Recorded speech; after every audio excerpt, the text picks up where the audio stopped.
Ako ang inyong Lolo Pael. At ako naman si Kabanong. At Ito ang aming kwento.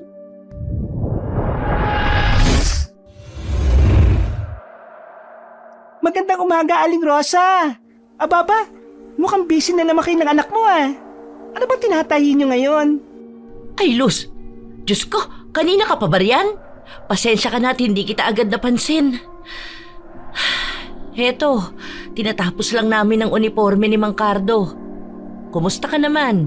Bihira ka na yata dito sa bayan ah. Oo nga po, Tia Luz. Parang 2 linggo na mula nung huli kayong dumaan dito sa amin Galing ako sa Guimaras. Alam niyo na, umuwi muna ako sandali. Doon na kasi nakatira yung mga magulang ko eh. Dito naman ako sa bayan kapag may inaasikaso. Kaya medyo palipat-lipat ako. Ay, Gimaras! Matagal ko nang gustong makapunta dyan kaso hindi naman kami makaalis-alis dito sa bayan. At saka syempre, ay trabaho muna bago gala. Huwag puro trabaho, Aling Rosa. Hindi naman mali ang pagpunta ng Guimaras kahit isang beses lang sa buhay mo. Maganda dun. Magugustuhan mo talaga dun, Aling Rosa. Magugustuhan mo yata talaga, Inay. Base sa naririnig ko sa mga kaklase ko dati, sabi nila, maganda raw ang dagat at tahimik daw ang mga baryo dun. Tama ka, Junjun. Dun sa amin, simple lang din ang pamumuhay pero ngayon may malaking okasyon kaya medyo... may iba ako. May ikakasal kasi sa baryo namin. At eto nga ang isang dahilan kung bakit ako dumaan dito sa inyo. Naku, ano na naman yan, Luz? Kapag ganyan ang tono mo, may ipapakiusap ka na naman sa akin. Grabe ka naman sa akin, Aling Rosa. Parang hindi mo naman ako kaibigan. Alam mo naman, ito lang ang kabuhayan naming mag-ina. Kapag may natapos, may pang-ulam. Heto si Junjun, tinutulungan ako sa mga simpleng tahi. Ay, ang bait naman pala nitong si Junjun eh. Masyadong matulungin talaga sa nanay. Gusto ko lang matulungan si Inay, Tia. Medyo mahirap tong tahi sa kwelyo kaya ako na gumagawa Para makabawas na rin sa hirap ni nanay kahit papano. Ang sipag niyo talaga mag-ina. Pero Aling Rosa, kaya ako dumaan hindi para umutang ha. May malaking balita ako para sa'yo. Hindi ba nasabi ko kanina na galing ako sa baryo namin sa Guimaras? May magandang pagkakataon dun para sa inyong dalawa. Ha? Anong pagkakataon naman yun? May ipapadala ka bang damit na ipapatahi? Ay Diyos ko, Aling Rosa. Higit pa sa simpleng pananahi ng karaniwang damit. Ano ba talaga yan, Luz? Sabihin mo na lang agad. May ikakasal sa amin sa susunod na linggo. Apo ng isa sa mga pinakamatandang pamilya sa baryo. May luma silang wedding dress Usapan, pamana pa raw yun mula sa mga ninuno nila. Ang problema, kupas na, may mga punit at hindi kasya sa ikakasal. Ang kailangan nila ay mahusay na mananahi na makakagawa ng milagro. Wedding dress po. Parang mahirap ayusin yun. Lalo na kung luma na. Sobrang marupok ng tela nun, Tia. Tama si Junjun, Luz. Mahirap yun pero hindi naman imposible na maayos kahit papaano. Matagal na ako nagtatahi ng mga lumang barot saya at ibang bestida. Basta ang importante may pasensya at oras. Kaya kong buhayin ulit ang damit kung ganon. Pero bakit hindi kayo maghanap ng mananahi na taga roon na lang? Yun na nga ang problema. May mananahi pero hindi kumakagat sa alok. May sumubok pero hindi nakapasa. Sobrang importante kasi ng wedding dress na yun Kaya ang iba, napipressure na sumubok ayusin. Isa pa, handa silang magbayad ng malaki. Malaki nga ang bayad. Pero Luz, malayo yun. At saka paano naman ang gastos namin? Wala pa kaming pamasahe para makapunta sa Guimaras. Yan lang ba ang problema mo, Rosa? Paano naman ang tutuluyan namin? Pagkain. Naiisip ko pa lang ang gastos kahit malaki ang bayad. Naku, napapaatras na ako. Ay, sus Mariosep. Yan lang pala Huwag ka mag-alala, Aling Rosa. Libre na ang tutuluyan ninyo. Pati pagkain. At Aling Rosa, malaki ang bayad kapag naayos nyo ni Junjun. Hindi ko alam kung gaano kalaki pero tsak na higit pa sa karaniwan yung kinikita dito sa mga tinatahi yung mga uniforme. Libre naman pala po ng tutuluyan, inay eh. Tapos may pagkain pa.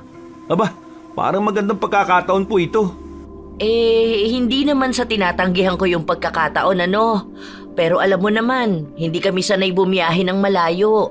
Saka baka mahirap dalhin ang gamit. Alam ko, kaya nga sasamahan ko kayo eh. At tutulungan ko kayong ayusin ng mga gamit. Hindi kayo mahirapan, Rosa. Isipin mo rin ang kikitain mo.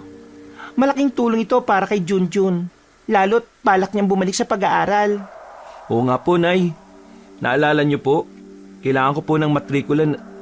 Kailangan ko ng pang-matrikula sa susunod na semestre. Baka ito na yung sagot sa problema natin.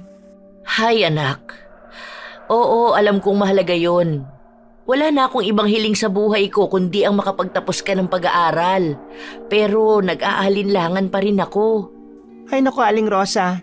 Doble o triple ng kinikita niyo sa isang buwan sa mga uniforme lang.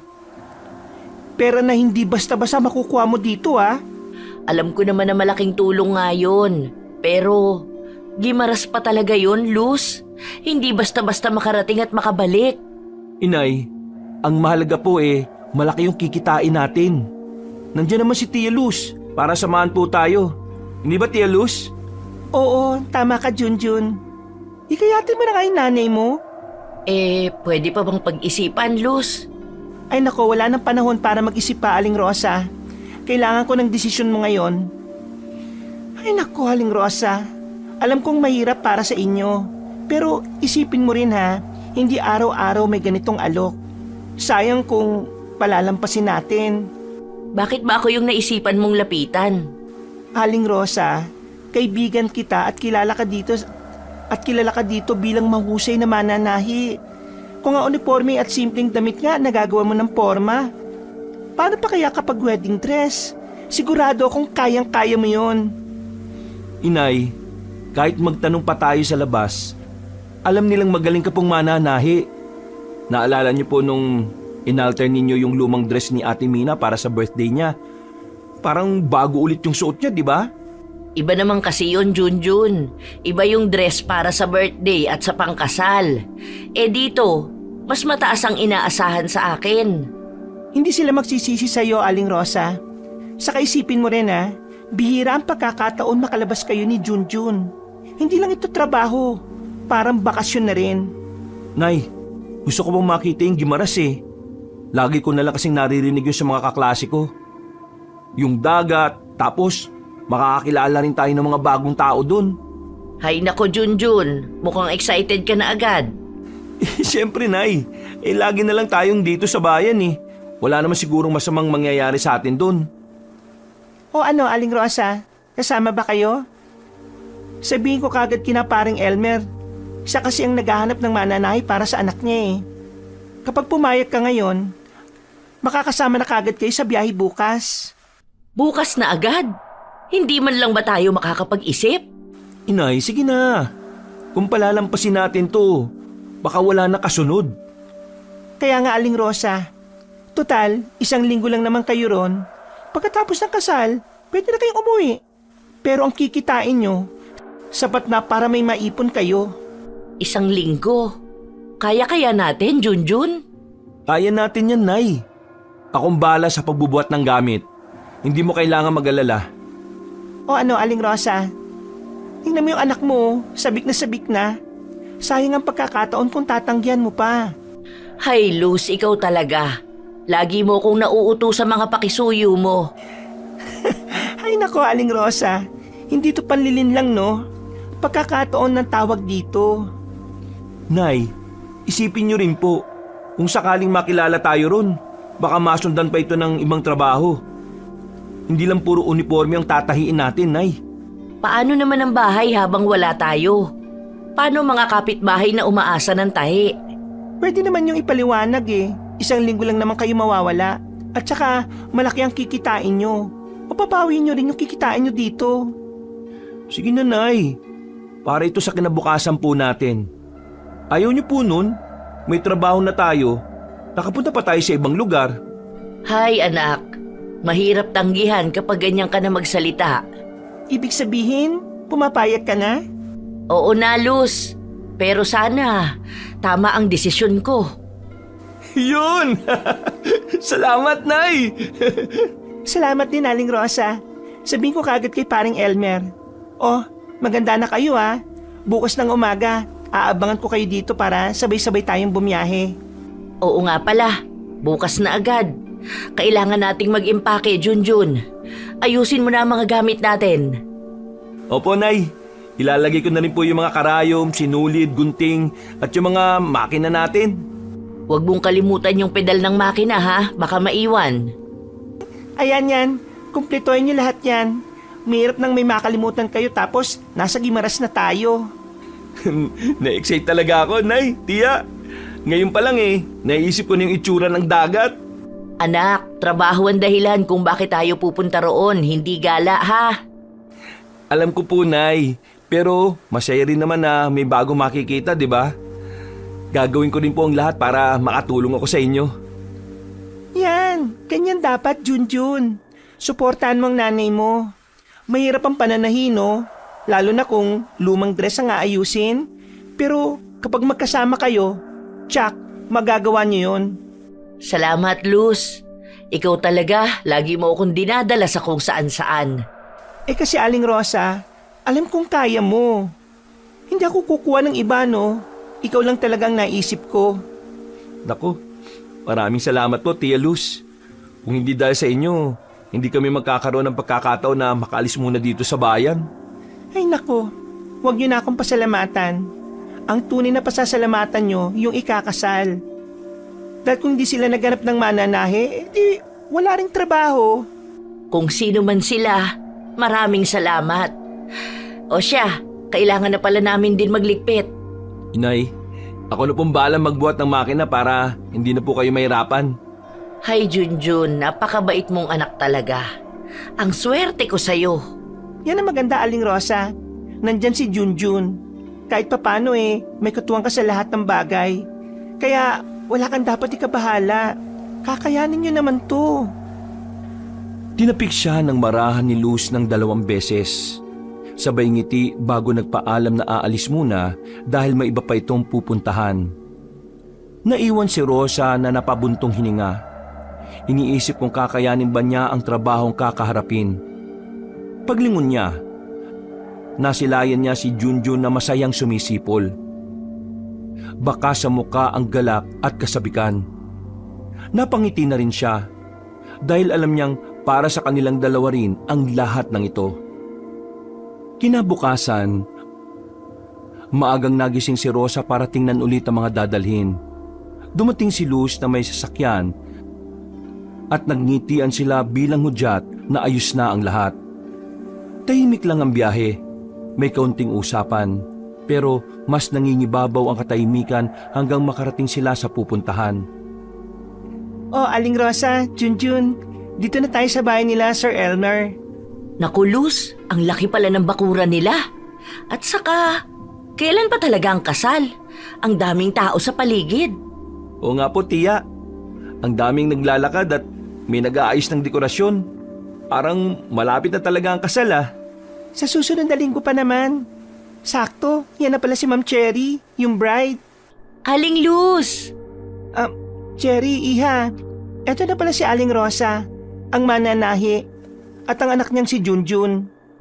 Magandang araw po, Aling Rosa, Junjun. Salamat at pumunta kayo. Matagal-tagal na rin kami naghahanap ng magaling na mananahi tulad niyo po.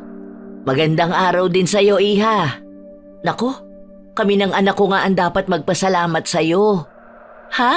Bakit naman po kayo magpapasalamat sa akin, Aling Rosa?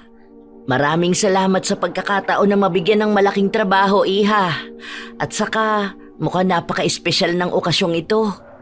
Baka naman sobrang inaasahan ninyo sa akin. Naku, wag po kayo mag-alala. Ang importante po, maisalba pa ang dress. Hindi ko rin talaga kayang magsuot ng iba Sabi ni Papa, tradisyon na sa pamilya namin ang dress na to. Ay, eto na pala si Papa. Magandang araw, Rosa. Ako nga pala si Elmer. Malaki ang pasasalamat namin sa pagpunta nyo rito. Hindi kasi biro ang dress na susuotin. Napasa kamay na ng 4 na henerasyon ng pamilya namin. 4 na henerasyon po? Ibig sabihin ginamit pa ng lola niyo yan? Mas matagal pa, iho. Ang unang nagsuot ng damit na yan ay, lola pa yata ng lola ko. Isipin mo ilang dekada na rin ang nakalipas. Kaya nga, mahalaga na mapanatili ito. Naniniwala ang pamilya namin na ang dress na ito ang nagbibigay ng swerte at kasaganaan sa bawat pamilyang nabubuo. Naku po, napaka-espesyal nga talaga ng tatahiin namin. Diyos ko, hindi lang pala simpleng damit pang kasal to. Para bang may kasaysayan na nakabaon. Hindi na po ako magpapaligoy-ligoy. Nasa masamang state po yung dress, Aling Rosa. Nung nakita ko po yung lagay ng dress, halos maiyak ako. May mga punit pa po, kupas na rin ang kulay. Pero malaki po ang tiwala ko na maisasalba niyo po yung dress. Kaya nga ikaw ang naisip ko, Aling Rosa. Alam kong hindi ka uurong sa ganitong hamon. Hay nako Luz, lagi mo talaga akong sinasalang sa malalaking hamon. Pero alam ko naman na kaya ko. Gagawin ko ang makakaya ko. Namin ng anak ko. Kaya po namin yan, Ma'am Cherry, Sir Elmer. Kung maayos niyo ang damit, paniguradong mapapanatag ang puso ng anak ko pati ng asawa ko sa langit. Alam mo, Rosa, sa bawat ikinasal sa pamilya namin na nagsuot nito, naging maayos ang kanilang buhay. Hindi sila naghirap, hindi nagkulang. Lagi silang pinagpapala. Kaya po ako nangangarap din. Sana kapag ako ang nagsuot, ganun din ang mangyari sa amin ng magiging asawa ko. Gaya nila mama at papa. Kung ganun hindi lang pala tela ang hawak ko kundi bahagi ng buhay ninyo. Kaya dapat doble ingat. Salamat po Aling Rosa. Ang tanging hiling ko lang, kahit paano'y bumalik ang ganda ng dress. Hindi naman kailangan mukhang bago. Basta maramdaman ko ang kasaysayan nito habang suot ko. Inay, parang nakaka-pressure tuloy pero nakaka-excite din. Isipin nyo magiging bahagi tayo ng tradisyon nila. Kaya nga kami natuwa nang pumayag kayong pumunta. Hindi lahat ng mananahi tatanggapin ng ganitong trabaho. Mahirap at mabigat na responsibilidad. Kilala ko si Aling Rosa, Sir Elmer. Kung may makakagawa nito, siya lang. Naku, baka sobra naman ang tiwala ninyo. Pero susubukan ko. Pwede po ba ninyong makita ang dress ngayon? Nasa silid po, maingat naming itinago. Sige, gusto ko na rin makita ang kalagayan ng damit para mapag-isipan ko na kung ano ang kailangang gawin. O Cherry, kunin mo na. Ipakita mo kay Aling Rosa at kay Junjun. Opo, Papa. Sandali lang. Inay, ano kaya itsura ng dress, no? Baka sobrang luma na at mahirap ng tahiin. Hindi natin malalaman hanggat hindi natin nakikita. Pero kahit anong itsura niyan, gagawa natin ng paraan. Ay, ang bilis. Heto na pala si Ma'am Cherry, dala na niya. Heto po, Aling Rosa. Iningatan talaga namin to pero gaya ng sabi ko, kupas at may mga punit na po. Hindi ko po talaga alam kung paano maibabalik ang dating ganda. Inay, tingnan nyo. Ang daming ang punit sa laylayan. Tapos, parang manipis na yung tela sa may dibdib. Oo nga anak, pero maganda pa rin ang tahi.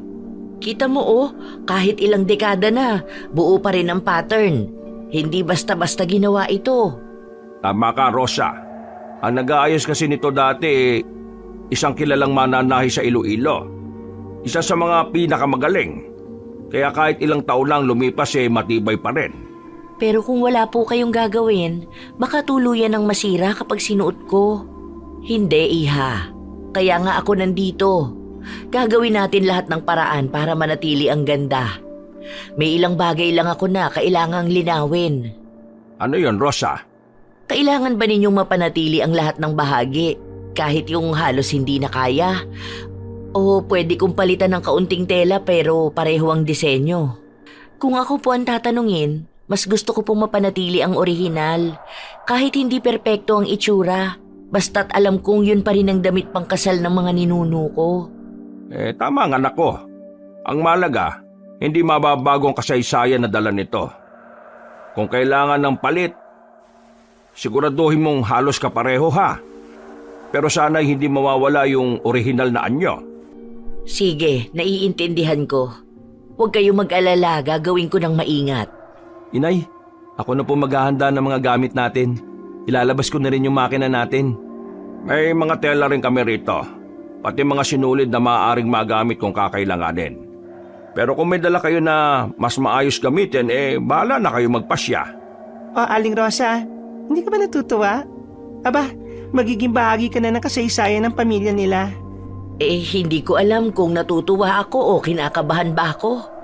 Pero isa lang ang sigurado. Gagawin ko ang lahat ng makakaya ko. Salamat po talaga. Hindi ko alam kung anong mangyayari kung wala kayo. Siguro po, destiny na rin ito. Kaya nagkataon na umuwi si Tia Luz dito sa Guimaras. Destiny nga, iho. Sa paniniwala namin, lahat ng bagay ay may tamang oras at tamang tao. Baka kayo talagang nakalaan para sa trabahong ito. Naku, baka sobra naman kayong magtiwala. Pero salamat sa tiwala ninyo. Gagawin ko ang lahat para hindi masira ang tradisyon ninyo.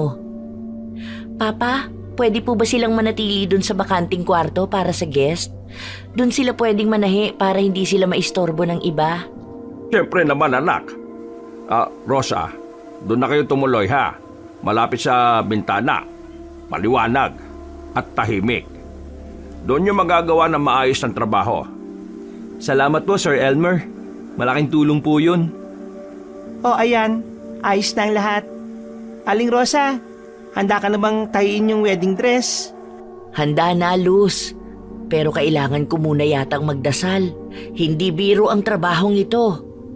Aling Rosa, kahit anong maging resulta, hindi ko makakalimutan ang ginawa ninyo para sa akin. Basta alam kong ginamit ko pa rin ang dress ng mga ninuno namin, sapat na yun. At kapag natapos ito ni Rosa, asahan mong hindi lang kami ang magpapasalamat. Buong pamilya namin, pati ang mga susunod na henerasyon. Utang na loob ang tatanawin namin sa inyo. Inay, ngayon ko lang na-realize, hindi lang pala talaga simpleng pananahitong trabaho natin. Para na rin tayong tagatuloy na kasaysayan sa pamilya nila. Kaya pala malaki yung ibabayad. Tama ka, anak. At kahit mahirap, gagawin natin. Kasi hindi lang ito tungkol sa pera. Tungkol din ito sa tiwala at tradisyon. Yan ang gusto ko kay Aling Rosa. Hindi lang basta trabaho ang tinitingnan, kundi pati ang puso ng bawat bagay. Salamat po sa lahat. Handa na ako makita kung paano muling mabubuo ang dress. O sige, Rosa, maging komportable sana kayo rito habang nagtatahi, ha? Maraming salamat po ulit, Sir Elmer. Gagawin namin ang lahat para maayos ang wedding dress na gagamitin ng anak ninyo. Pagkatapos nilang mag-usap, inihatid sila ni Cherry sa kwartong tutuluyan nila. Dahan-dahang ibinalik ni Rosa ang damit sa kahon na pinaglalagyan nito sa kabinitbit.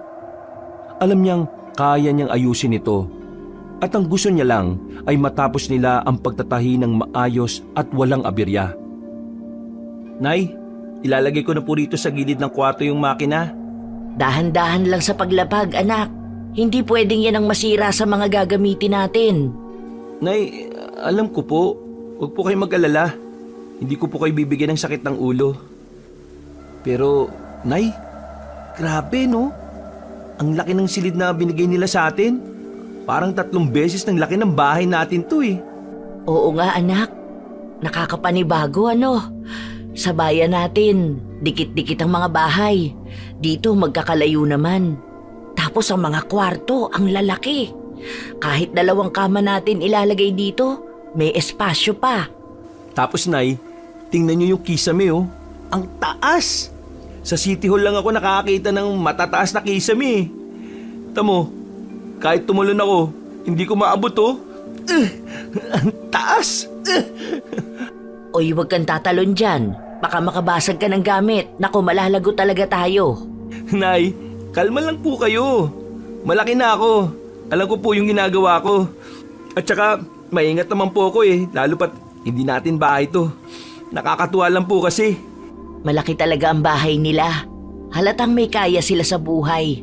Kaya nga ho siguro sabi ni Tia Luz, malaki ang kikitain natin dito. Kung ganito kalaki yung bahay nila, panigurado, hindi sila nagkukulang.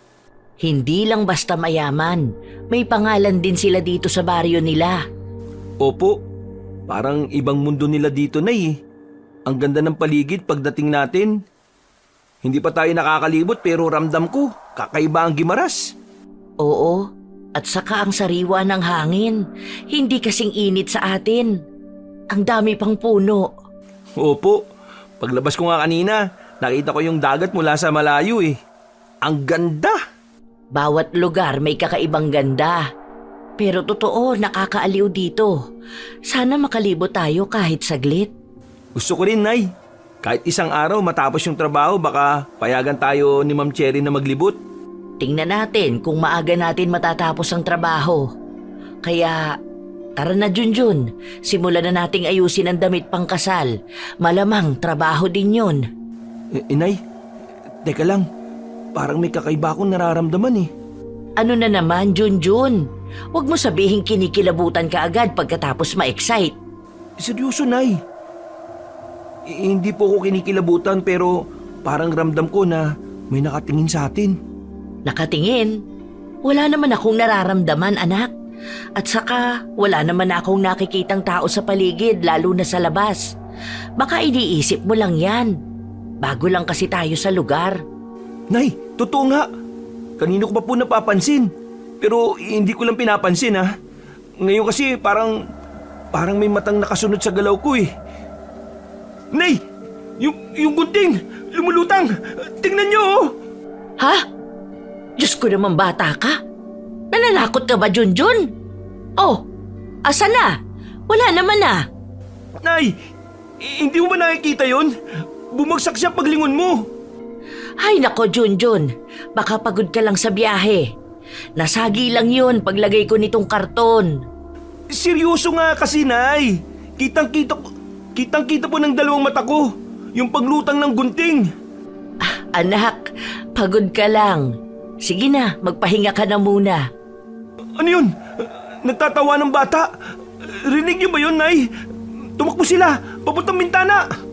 Junjun, baka sa kabilang bahay lang yon.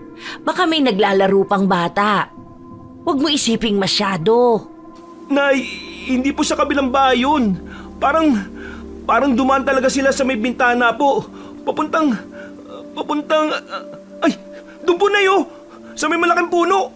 Parang balete na yata yan. Ay, Santissima. Oo nga, ang laki nga ng puno. At saka, may punso pa sa ilalim, oh. Baka may nakatira dyan na hindi natin nakikita, Nay. Kaya siguro parang may nakatingin. Di po ba sabi nila tirahan ng duwende ang punso? Oo, sabi ng matatanda. Bawal gambalain ng punso, lalo na kung may balete. Sagrado raw yun. Sa tingin niyo po ba totoo ang duwende? Hindi kaya duwende ang may gawa nung kanina, Nay? Ewan ko, anak. Pero hindi pa ako nakakakita ng duwende. Pero lumaki akong pinagsasabihan na huwag gagalawin ng punso at huwag kakalabanin ng mga duwende o kung ano pang elemento na hindi natin nakikita gamit ang normal na mga mata natin. Bakit? Yung naririnig ko lang sa mga kaklase ko, hindi raw maganda galitin ng mga duwende. Malubang sakit o labis na kamalasan daw makukuha ng taong gumagalaw sa kanila. Oo, tama ang kaklase mo, nak. Kaya nga ako, kahit hindi ko sila nakikita, nire-respeto ko pa rin sila. Kagaya lang din naman natin sila na naninirahan dito sa mundo. Hindi ba mythical creatures lang sila, Nay? Kaya medyo hindi ko pa rin alam kung maniniwala ba ako o hindi eh. Pero ngayong nakikita ko yung punso at ramdam kong may nakatingin sa akin, baka siguro nga nandyan lang talaga sila sa paligid natin. Kung totoo nga yung nakita mo, baka nga meron dito. Malay mo, nandyan pala sa tabi mo. Nananakot ka ba, Nay? Kapag ako talaga pinarusahan nila, mag-aaksaya pa tayo ng pera para sa tawas eh. Junjun, hindi lahat ng duwende ay masama. May mababait din naman. Inay, naalala ko tuloy yung kwento ni Lola Tonya dati. Sabi niya, may bata raw lagi naglalaro sa bakuran nila. Tapos biglang nagkasakit. Nagtataka sila kasi nakailang lipat na sila ng ospital, hindi raw gumagaling-galing yung bata. Tapos ang pinatawas nila, yung pala, nalaman nila na palagi pala nakaupo sa punso yung bata. Nang humingi ng tawad, saka lang gumaling eh. Ah, oo. Si Bunot yun. Narinig ko rin yung nangyari sa batang yun eh. Kaya nga sinasabi ko sa'yo, wag na wag mong tatapakan ng punso doon sa gilid ng bahay. Inay, alam ko naman po. Sa higpit ba naman ang pag-aalala niyo sa akin dati? Kahit minsan gusto ko talagang subukang apakan para makakita ko kahit isa man lang sa kanila dati. Ay nako, Junjun. Huwag ka nang mangarap ng ganyan. Minsan mas mabuting hindi makita. Eh paano po yung mabait? Yung nagbibigay ng pera? Ayaw mo nun, Nay? Anak, walang ganon, okay? At saka, tama na yung kakatitig mo sa punso. Baka isipin ng mga duwende masama kang tao. Nay, hindi ko talaga may iwasang titigan yung punso eh. Parang may nakatitig talaga mula dyan. Sila talaga ang may gawa nun kanina. Ay, tama na yan, Junjun. Kararating lang natin dito baka kailanganin ka na agad ipatawas kinabukasan. Inay, nararamdaman niyo ba? Parang biglang may dumaan na malamig na hangin. Oo, kaya isarado mo na yung bintana at huwag mo nang titigan yung punso. Pero Nay, hindi naman gumalaw yung mga dahon eh. Parang nandito lang sa loob natin yung hangin na dumaan. Baka may lulutang na naman na gamit. Walang lulutang, anak. At saka, kung sa loob lang yung malamig na hangin, baka nga may dumaan sa atin. Huwag ka nalang magsalita ng masama. Baka naririnig na tayo ng mga naninirahan dyan sa punso. Hala, wala rin naman akong sinabing masama na Sila lang naman yung nagkukusang magparamdam eh. Kaya nga anak, hayaan mo na kung totoo nga. Magbigay ka na lang ng respeto sa kanila. Yes po, opo, promise. Respeto lang. Pero kung sakaling makakita ko, sasabihin ko, ay, parikoy, pahingi nga po ng Lucky Charm. Sus Mariosep, Junjun, halos mawalan ka na nga ng dugo nung nagparamdam sa'yo. Napakapalabiro mo talaga. Eh sino ba naman kasing hindi magugulat sa lumulutang na gunting, Nay? Tsaka, para hindi na rin tayo kabano matakot, Nay. Pero seryoso, ramdam ko talaga na duwende ang may gawa nun eh. Kung totoo man yan, hayaan mo na lang. Huwag na lang pansinin para hindi ka takutin. Nay, kung totoo po yung duwende, edi totoo rin po yung mga kapre. Shh! Huwag mong banggitin ng malakas. Pero oo, maraming kwento tungkol doon. Sabi, kapag may naaamoy kang tabako sa gilid ng puno, ibig sabihin nun ay may kapre. Wala naman ako naamoy na tabako So, safe tayo.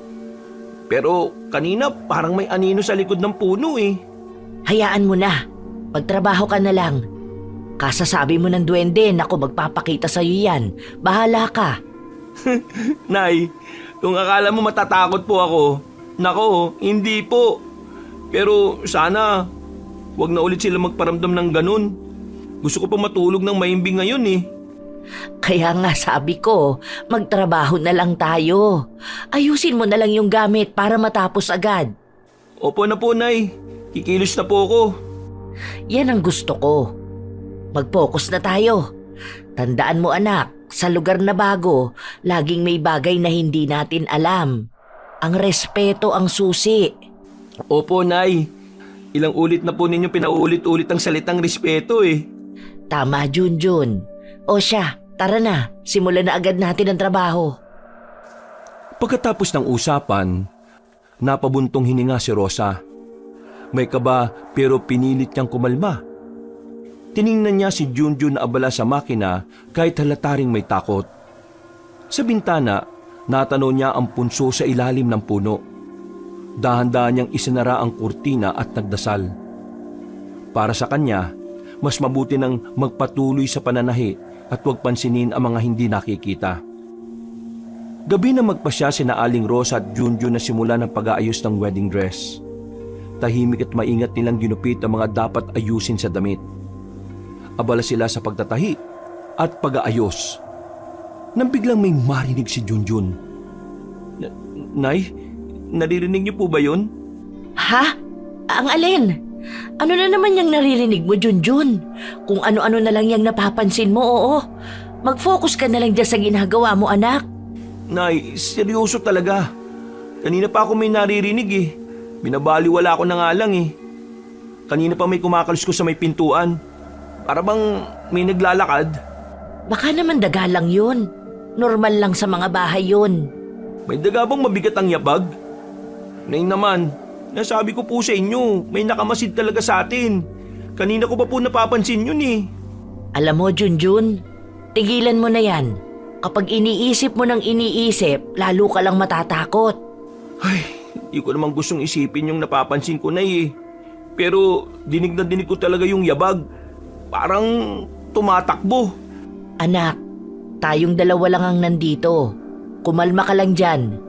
Halika, tulungan mo muna akong tahiin ito. Ay, okay. Susuko na ako sa napapansin ko. Pero Nay, teka lang, narinig niyo po ba yung kalabog? Yung kalabog? Oo, narinig ko. Huwag mo na pansinin, pusa lang yun. Hawakan mo mabuti dyan, Junjun. Gugupitin ko na yung tela, ha? May naglalakad talaga sa bubong. Pakinggan nyo, Nay, oh. Pakinggan nyo. Sa bigat ng yabag na yan, hindi normal yan. Kalma ka lang. Huwag kang sumigaw, naririnig kita. Naririnig ko rin yun. Baka hayop lang talaga yun. Napaka-imposible naman pong hayop lang yun, Nay. At saka parang may kuko na kumakaskas sa yero eh. Baka may kalabang pusa lang din. Ah, eto. Guntingin mo yan tapos lagyan mo ng pin. Nay, may naririnig ako. May naririnig akong tik, tik, tik, tik. Aha! Hindi ba yun yung sinasabi nilang aswang, Nay? Yung aswang na tik-tik? Sigurado ka ba dyan sa narinig mo, Junjun? Tumahimik ka. Huwag mo sabihin ng malakas. Oo nga po, Nay. Pakinggan mo po ng mabuti. Sus Mariosep! Oo nga! Tik-tik nga! Nay, kung totoo nga aswang yan, paano kung pumasok dito? Ano pong gagawin natin? Anak, hindi tayo ang pakay niyan. Ang hinahanap nila, buntis. Buntis? May buntis pa rito? Hindi ko alam kung meron ba. Baka si Ma'am Cherry yung buntis. Pero hindi lang ako sigurado. Nay, dinig niyo ba? Kumakaskas na yung kuko sa bubong. Tama nga po kasi ako na hindi nga pusa yun, Nay eh. Oo na, Junjun. Isarado mo na lang ng maayos yung bintana at pinto. Opo, Nay. Ha? Ano yun? Nay, may anino. Tumalon mula sa bubong papunta sa balete. Huwag mo nang silipin pa. Hayaan mo na kung aswang man yun. Nay, paano nga hayaan? Hindi ba delikado sila? Oo anak, pero hindi tayo pumunta rito para sa aswang na yan. Pumunta tayo rito para sa trabaho. Alam ko naman po, Nay. Pero kung si Ma'am Cherry nga po ang buntis, siya ang pakay ng aswang na yun. Kailangan bang sabihin natin to sa kanya? Naku, masama sa buntis ang ma-stress, anak. Kapag nalaman niya yan, mag-aalala yun. Sasabihin natin kay Sir Elmer. Mas mabuti yung tatay niya ang makakaalam. Nay, may kalabog ulit. Ang bigat ng yabag. Bilisan mo, maghanap ka ng asin at bawang doon sa kusina. Tapos ilagay mo agad sa gilid ng pinto at bintana. Sige po, Nay. Pero dapat bang tawagin natin sila Sir Elmer? Huwag na muna. Sa ngayon, itaboy na lang muna natin ang aswang. Ay, pero Nay, paano kung sapilit ang pumasok? Ano pong gagawin natin? Kung sapilit ang pumasok, ipapaalam na natin kila Sir Elmer. Sa ngayon, importante na lagyan natin ng asin bawat sulok. Lalagyan ko na po ng asin ng ibang sulok, Nay. Ang sa taas, hindi ako pwedeng umakyat na walang paintulot kanila Sir Elmer at Ma'am Cherry. Ayos lang yan, nak. Ang importante, ginawa natin ang pwede nating magawa. Nay, kung hindi po niya maaswang si Ma'am Cherry ngayon, posible po bang babalik pa siya bukas ng gabi? Maaaring babalik, maaari din namang hindi. Hindi natin alam, Junjun. Bukas, ipapaalam natin kila Sir Elmer ang tungkol dyan. Putya, totoo nga pala talaga ang mga aswang. Akala ko gawa-gawa lang na matatanda para takutin ng mga bata eh. Magdamag na natiling alerto sina Aling Rosa at Junjun. Hindi malaman ni Rosa kung ano ang uunahin. Takot at pagod. Dumayo sila sa Gimeras para magtrabaho. Pero hindi niya inaasahan na may gugulo sa kanila sa gabing yon. Nang tuluyang tumigil ang pagpaparamdam ng aswang, nagpasya na lamang si Rosa na iligpit ang gamit at ipahinga ang katawan para makabawi ng lakas.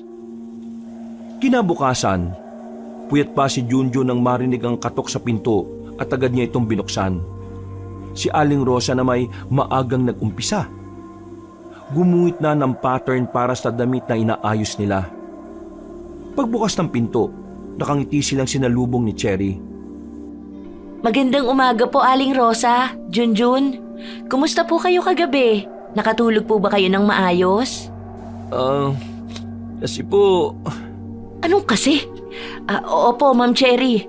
Nakatulog naman kami ng maayos. Medyo nanibago lang sa lugar. Nay, paano yung nangyari kagabi? Ano pong meron?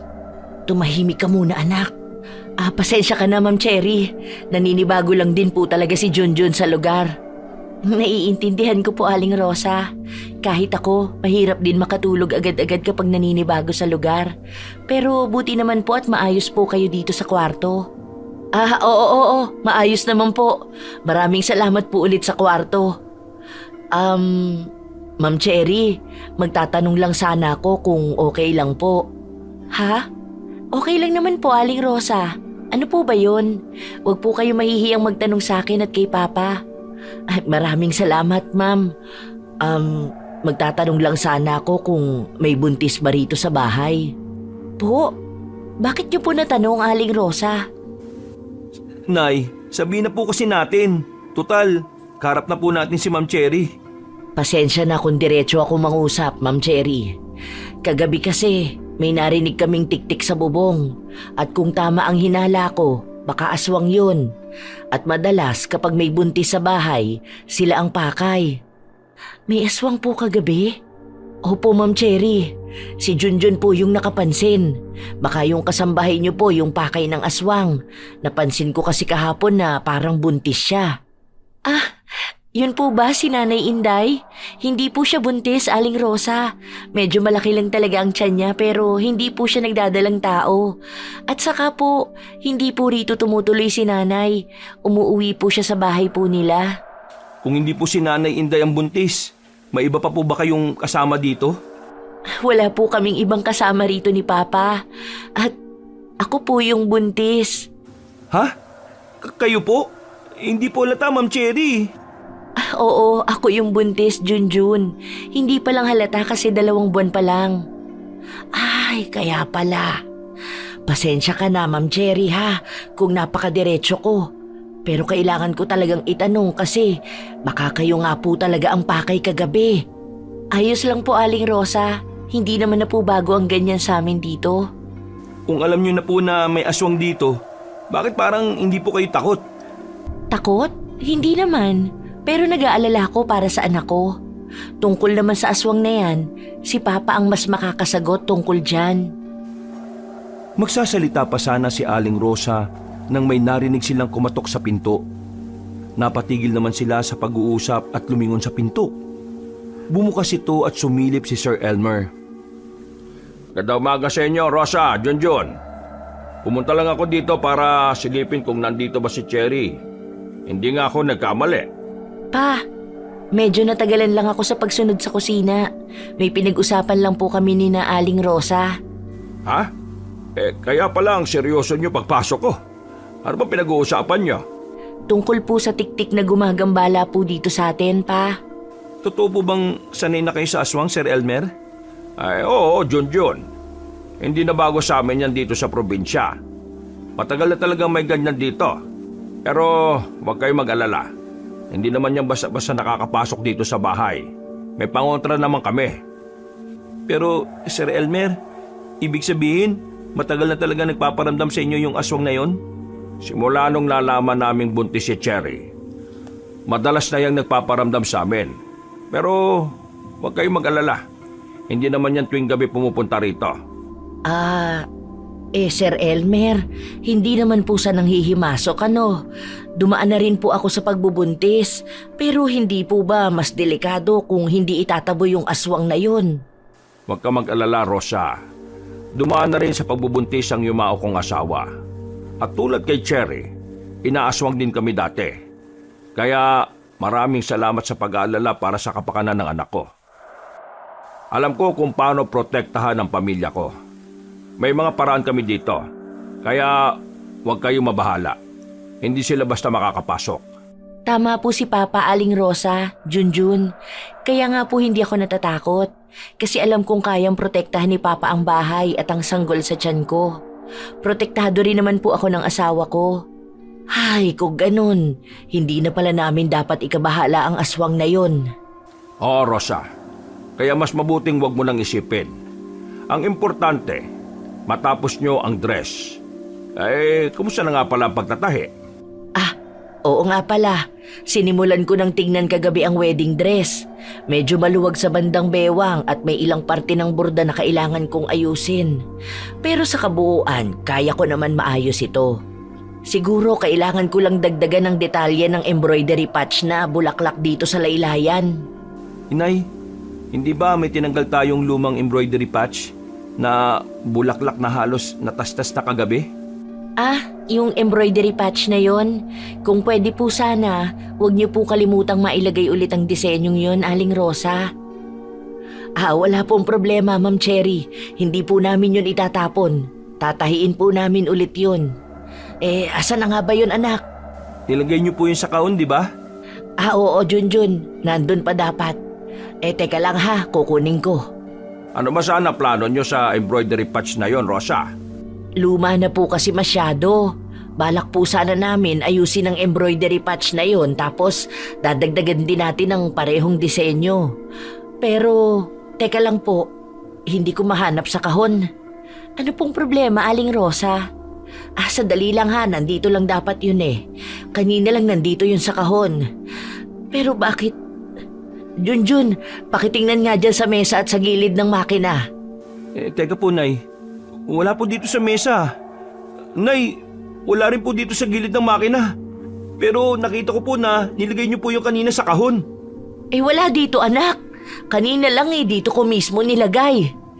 Nakita mo, tinupi ko pa ng maayos. Kaya nga po, Nay. Ako pa nga po nag-abot sa inyo nun eh. Diyos ko naman paano po wawala yun? Baka po natabunan lang ng tela. Baka nandun sa ilalim. Hinanap ko na. Wala talaga. Paanong mawawala agad? Junjun, sa kahon ko ba talaga nailagay yun? Opo, Nay. Sa kahon niyo po talaga nilagay eh. Hindi kaya kinuha ng duwende? May narinig kasi akong kaluskus kanina. May narinig din akong parang bata na tumatawa. Naku, Diyos ko. Imposible rin na sila ang may gawa, Junjun. Nay, anong gagawin natin? Mukhang importante pa naman talaga yun. Rosa, Junjun, kumalma lang muna kayo. Kung totoo ngang nawawala yung embroidery patch, huwag kayo mag-alala. Paanong hindi mag-aalala, sir? Importante pa naman yun. Kung totoo nga yung narinig ni Junjun na kalusko sa tawanan kanina, mukhang alam ko na kung sino ang nagtago. Hindi na bago sa amin yan dito. Ano pong ibig niyong sabihin, Sir Elmer? Alam niyo ba kung sino ang kumuha? May ideya na ako. Pero wag na muna natin pag-usapan. Ang malaga, hindi nawawala ang damit pangkasal. Alam ko kung paano ibabalik ang nawalang disenyo. Pero Sir Elmer, paano kung hindi na bumalik? Paano kung nakita nga pero sira na? Hindi sila ganon, Junjun.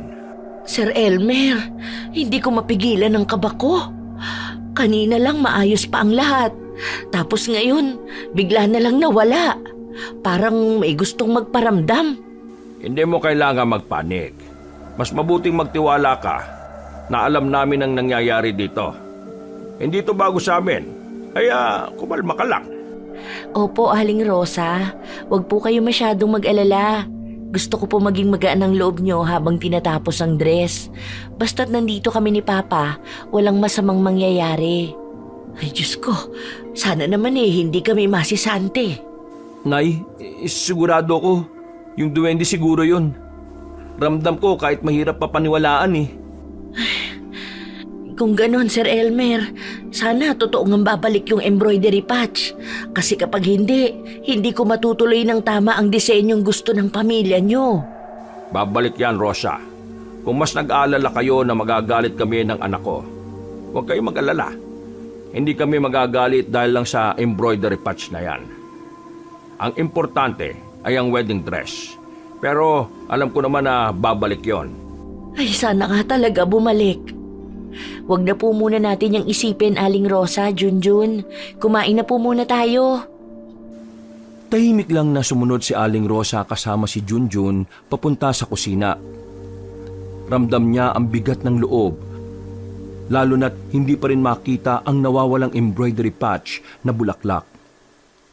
Pilit siyang pinapakalma ni na Ma'am Cherry at Sir Elmer na baka raw mamaya o bukas ay kusang bumalik yon.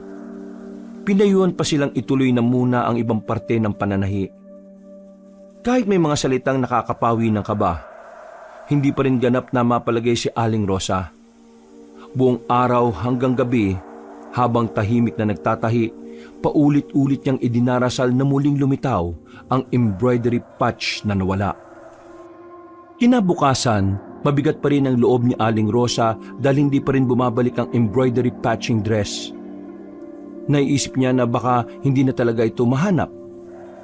Balak na sana niyang puntahan si Sir Elmer para magtanong nang biglang may kumatok sa kwarto nila. Pagbukas niya ng pinto, bumungad ang mag-ama na parehong seryoso ang muka. Aling Rosa, Junjun, may sasabihin po ako. Ano po yun, Ma'am Cherry? Teka, kinakabahan ako sa tono mo, Ma'am. Aling Rosa, ang totoo niyan, gusto ko lang po sana humingi ng pasensya kung pinakaba namin kayo kahapon. Hindi namin agad sinabi ang totoo. Ayaw lang po kasi namin kayong takutin.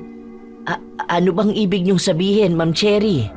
Ano ba talagang nangyayari? Bakit biglang nawala ang embroidery patch? Ako na magpapaliwanag. Ang totoo kasi, matagal nang may punso sa ilalim ng malaking balete dyan sa tabi ng bahay. Simulat sa pool, nandyan na yan.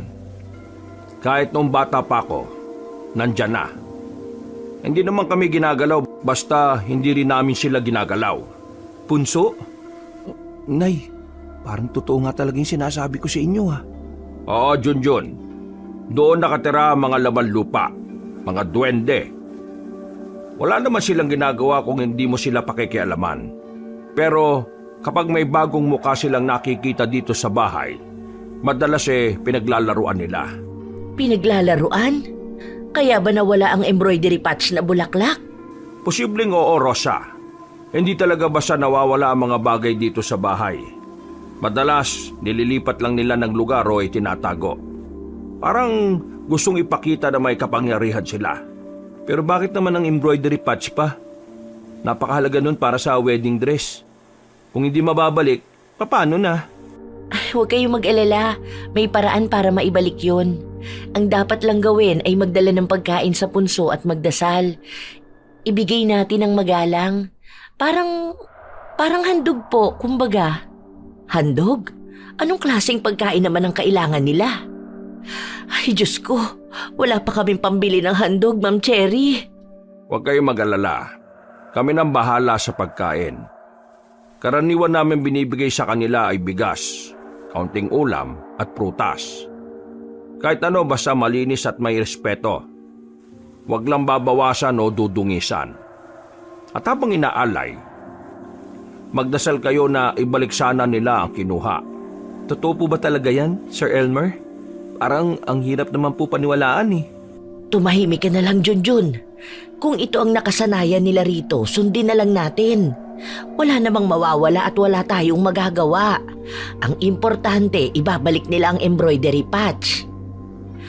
Pasensya na po talaga kung hindi agad namin sinabi, Aling Rosa.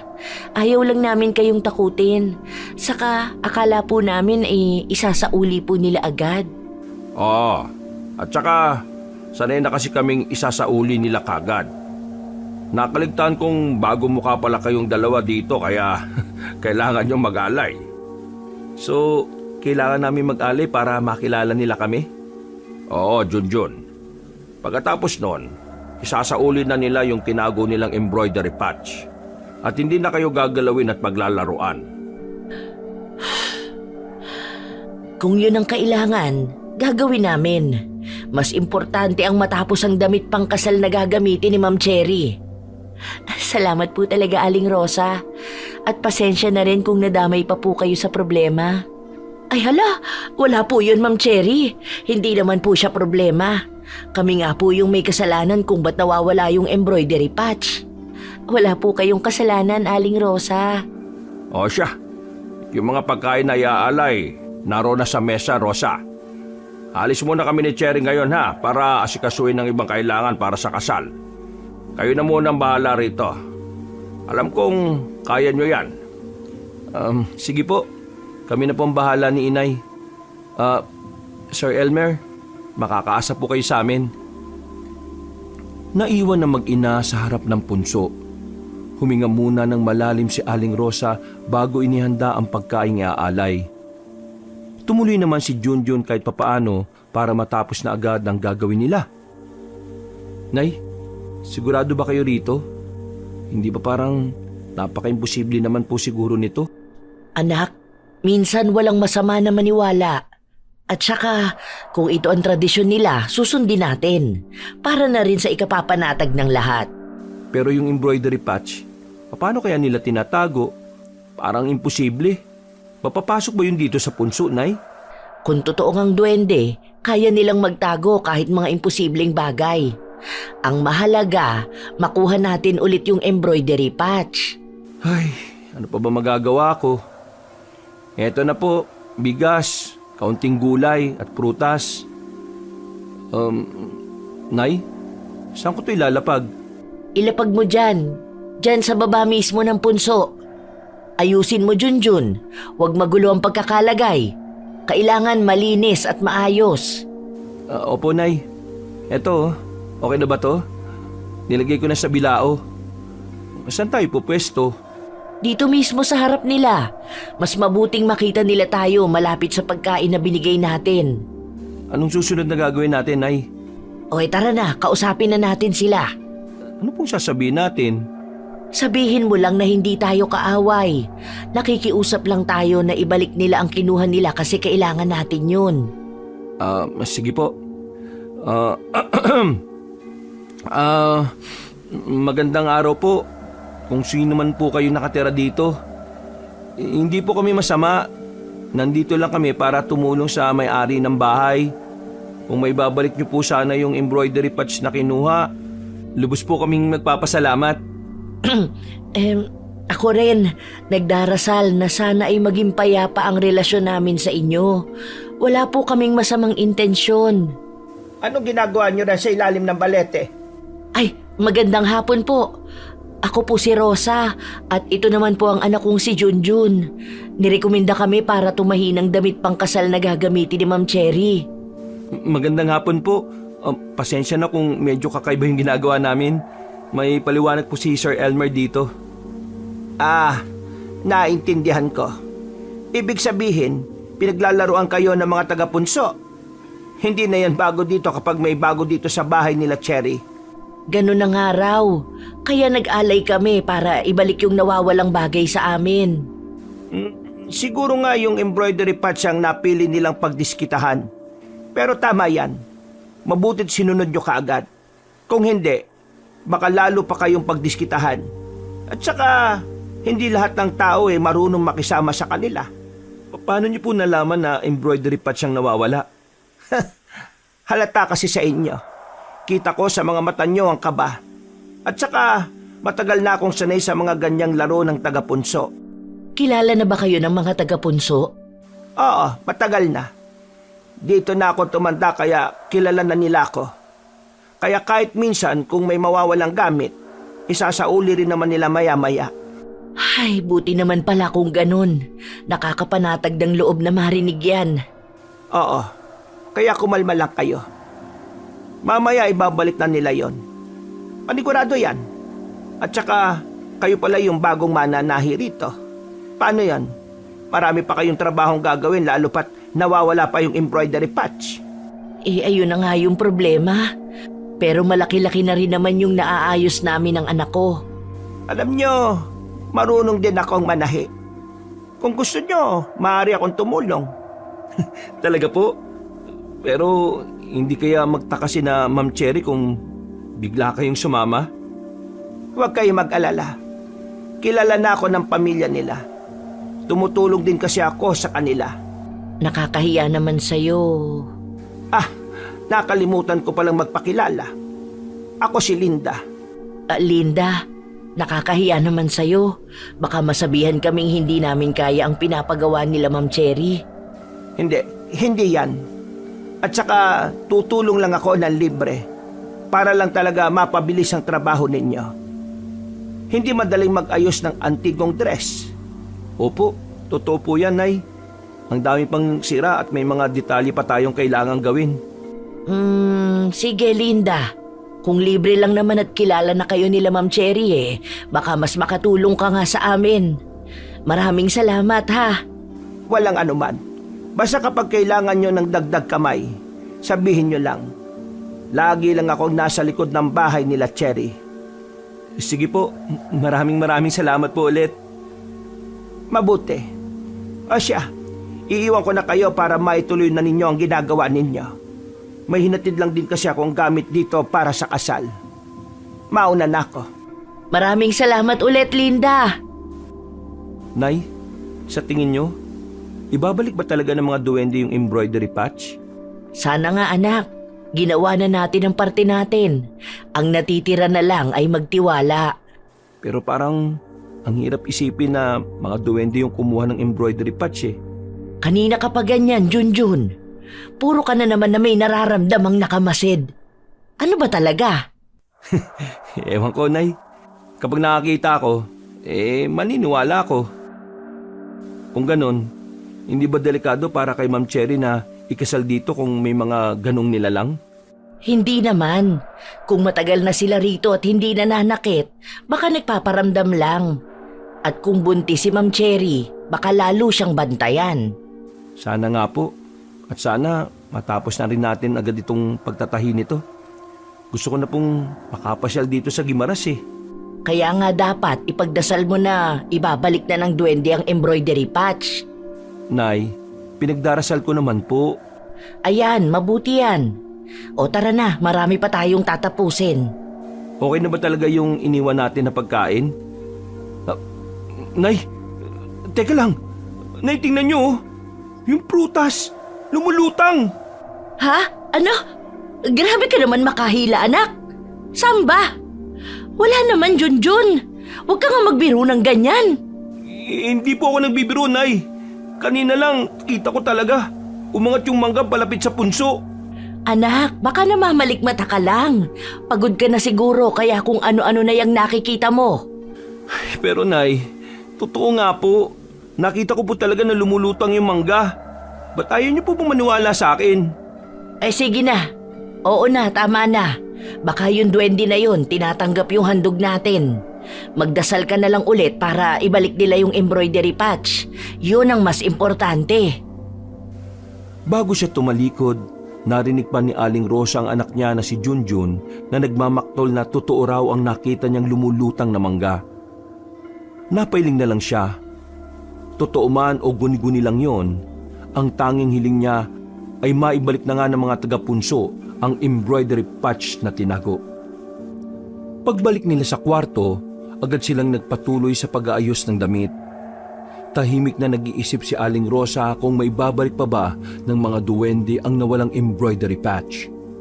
Kung hindi, handa na rin siyang gumawa ng ibang paraan. Kinagabihan, parehong abala sina Aling Rosa at Junjun. Siya sa pagtatahi at si Junjun naman sa pag-aayos ng ilang detalye. Ilang sandali pa, biglang napatigil si Junjun nang may mapansin mula sa labas ng bintana. Nay! Nay! Tumingin ka po sa labas! Sa may punso! Dalian nyo, Nay! Ano na naman yan, Junjun? Huwag mo na masyadong takutin ang sarili mo. Nay, seryoso! Hindi ko po tinatakot ang sarili ko. Tumingin ka na lang po sa labas ng bintana. Ano na naman ba kasi ang... Ay, Diyos ko! Lumulutang na embroidery patch! Ay, Diyos ko! Yan na ba yung nawawalang embroidery patch? Kaya nga po sinabi kong tumingin kayo sa bintana, Nay Totoo talaga yung nakita ko kanina. Lumutang nga yung mangga. Tinanggap nila yung handog natin, Nay. Ay, salamat sa Diyos! Binalik na nila yung embroidery patch, Junjun!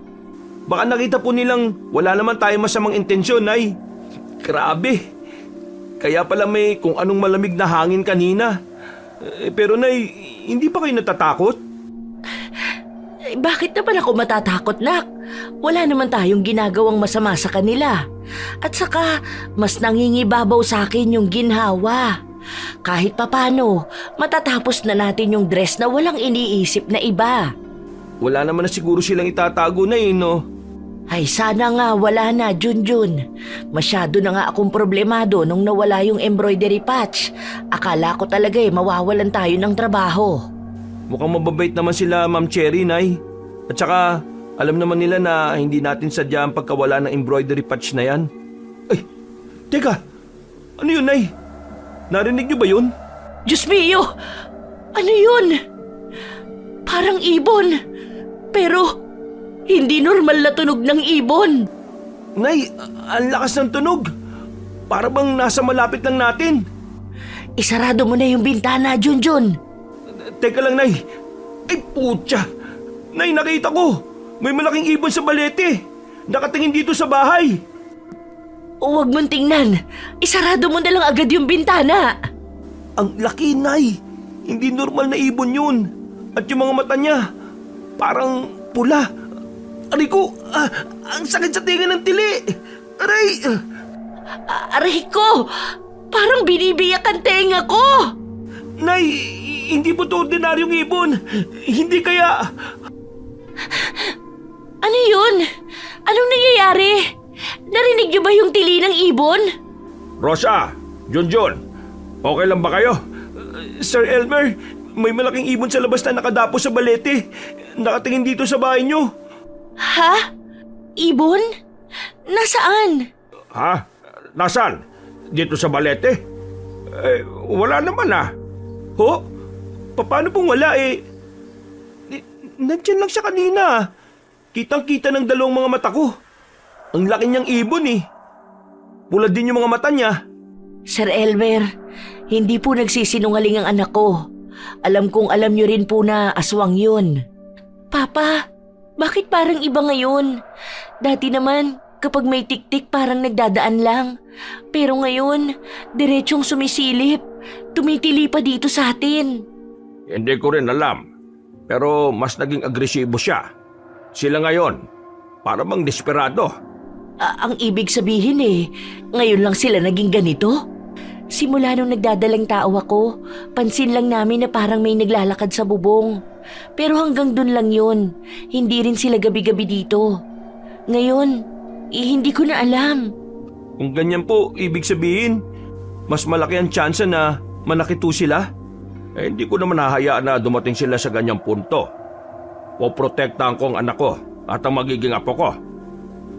Magsasalita pa sana si Aling Rosa nang bigla silang napatingin sa malakas na katok sa pintuan. Nakatinginan silang lahat sa loob. Kapwa kinakabahan. Hindi nila alam kung tao ba ang nasa labas o ang aswang na hinihintay nila. Sino yan? Ako si Linda. Ano nangyayari dyan? Ang lakas ng tili. Ayos lang ba kayo dyan? Linda! Ay, teka. Bubuksan ko ang pinto. Tahimik akong kumakain ng may narinig akong tili ng ibon Ano ba nangyari? Linda, buti nandito ka. Halika, pumasok ka. Ayos ka lang ba, Ma'am Cherry? Ano ba yon? Aling Linda, may tumitik-tik na naman. Alam mo na po yun. Ngayon? Pero hindi ba't dumadapo lang sila rito? Nagmamasit? Oo. Pero ngayon mas agresibo na ang aswang na yon. Para bang pinipilit pumasok. Hindi po ba dapat na po tayong maghanda ng mga pangontra? Tama ang anak ko. Kailangan natin ng asin at bawang ngayon na. Yan lang ang panlaban natin. Teka lang, kukuha ko. Sige, sasamahan na kita, Cherry. Ako na po. Aling Linda? Ha? Sige. Linda, may nakita ka bang malaking ibon pagpunta mo rito? Wala naman akong nakita, Elmer. May nakita kasi itong si Junjun na malaking ibon sa may puno ng balete. Alam kong kitang-kita ang balete sa bahay ninyo. Kaya baka nakita mo rin yon. Wala naman ako nakitang malaking ibon, Elmer. Yung tili lang talaga ang narinig ko. Aling Rosa, Aling Linda, ito na po ang mga bawang. Iyan na po lahat ng bawang dito sa bahay. Ay tara na, ilagay na natin sa bawat sulok ng bahay. Tutulong po ako, Aling Rosa. Ay nako, Ma'am Cherry, mas mabuting umupo ka na lang po sa sopa. Dapat malayo ka sa kung anumang bukana dito sa bahay. Kami na pong bahala rito. Nay, ito pa po yung mga asin, oh. Mabilis na kumilos si Aling Rosa. Naglagay ng asin sa paligid ng pinto at mga bintana, pati bawang sa mesa. Habang abala siya, napansin ni Junjun na parang ilag si Linda sa bawang at asin. Kagad itong lumapit kay Aling Rosa para ibulong ang napapansin niya. Nay, tingnan niyo po si Aling Linda, oh. Parang umiiwas po sa bawang at sa asin. Sigurado ka ba dyan, Junjun? Kung ano-ano na lang ang mga napapansin mo. Nay, kilala niyo naman po ako. Subukan mo lang pong tingnan si Aling Rosa.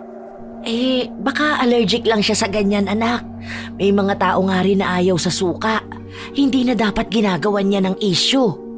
Nay, seryoso. Kanina pa siya nakatayo dyan, oh. Pero hindi man lang tumulong. Bakit, Junjun? Kanina pa kita napapansin na tumitingin sa akin, ah. May gusto ka bang sabihin? Ho?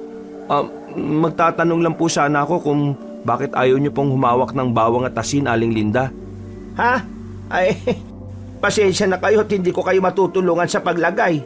Kumakati kasi ang balat ko kapag nakakahawak ko ng ganyan eh. Kaya nga bumibili lang ako ng mga tindang ulam lang. Kasi hindi ako nakakapagluto dahil sa ganyan. Kaya po pala palagi ko po kayong nakikitang bumibili ng panindang ulam dyan sa tapat ng bahay po. Oo, Cherry, pasensya na kayo ha. May problema ba dito? Ay, wala. Dahil hindi ako makatulong sa paglalagay ng ganyan, ako na lang ang magbabantay sa pinto. Nay, hindi ba parang ang weird naman po na may ganong allergy? Junjun, hayaan mo na. Mas importante na pagtuunan ng pansin ang nasa labas ng bahay. Papa, bakit parang ngayon lang sila naging agresibo? Parang gusto nila na makuha ang baby ko. Hindi ko alam, Cherry. Pero hindi ako papayag na makukuha nila ang apo ko. Hindi sila makakapasok dito.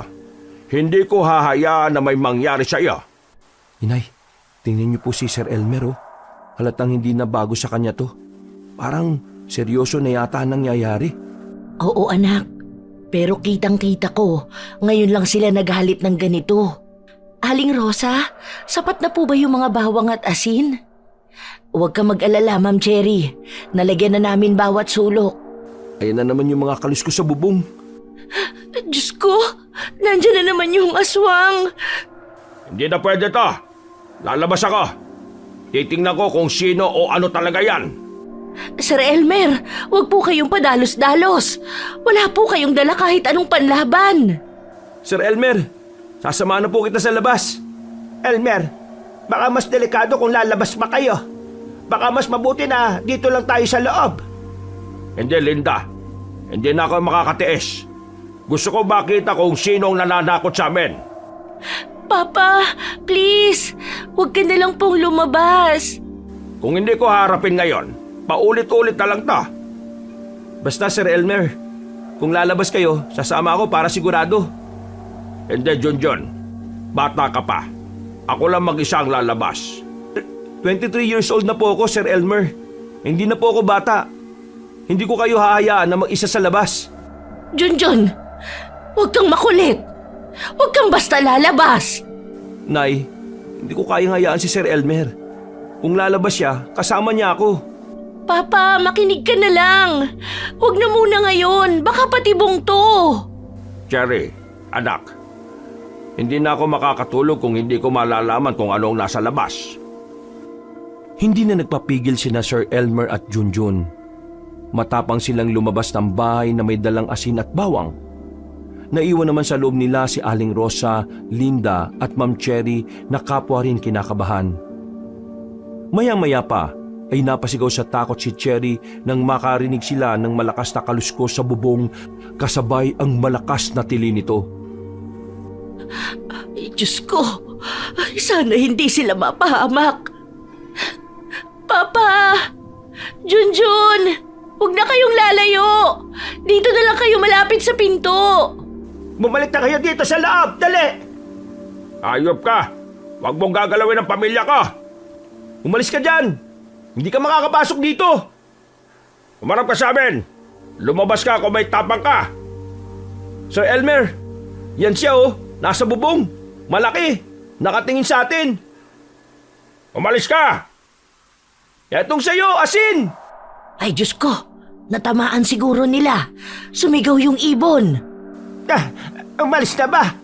Ayan, lumipad na palayo, Sir Elmer. Nay, umalis na siya. Nataboy namin. Hindi na siguro yung babalik. Oo nga po.